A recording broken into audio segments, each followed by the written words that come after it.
Hello and welcome to this 5-minute teaching on the supernatural love of God. I'm Pastor Jack Shoup with Grace Fellowship of Georgetown, Kentucky. We've been talking about the opportunity we have to walk in supernatural love. That would be a love that transcends human ability to produce it. It's available only to those that are born again and come to know God, that have spent time in the Word.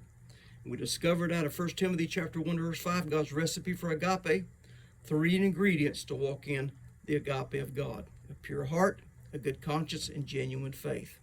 And we've been talking about the faith to walk in love. See, God's given us all these great promises in the Word. He said you can walk in divine health and healing. You can walk in divine prosperity. You can walk in your family being saved, blessings overtaking your life. There's dozens and dozens, if not hundreds, of promises in the Word that deal with what God says we can have. And one of those is we can walk in supernatural love. But you have to intentionally target it with your faith.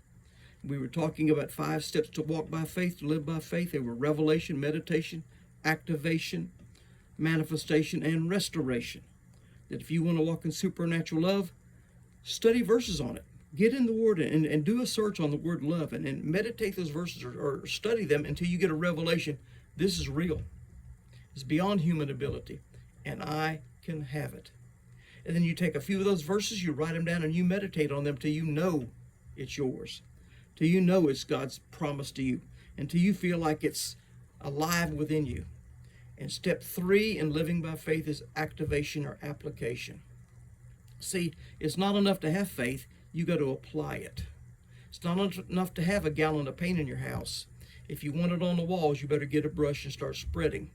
And in the same way you want to walk in love, you got to activate it. And there are 3 steps we're going to talk about at some length to activating your faith in your life. Now, I know this is new to a lot of people, maybe most of you. What do you mean activating faith? See, we live in a kingdom that God's created that is supernatural. If you're born again, you've been made a citizen of the new kingdom. And you have access to live in all the promises and blessings of it if you learn how it operates. And God has given us in the Word spiritual principles. If we'll apply these principles, we can have what heaven promises. And so by faith, we can receive what God has declared as ours. So to activate our faith, there are 3 steps. You speak what God has shown you is available to you. You act on what God has shown you is available to you. And you stand until you see step 4, which is manifestation. So I say if you want to see your faith produced, you've got to speak, act, and stand.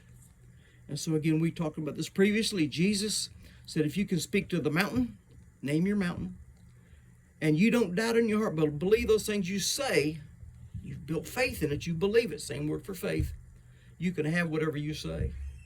It says in Proverbs chapter 18, verse 20 and 21, a man's belly shall be satisfied with the fruit of his mouth, and with the increase of his lips shall he be filled. God says your lips become a key to having your life blessed, to being filled with what God has promised. Verse 21 says, death and life are in the power of the tongue, and they that love it shall eat the fruit thereof. They get a hold of this important principle, that what you speak has power.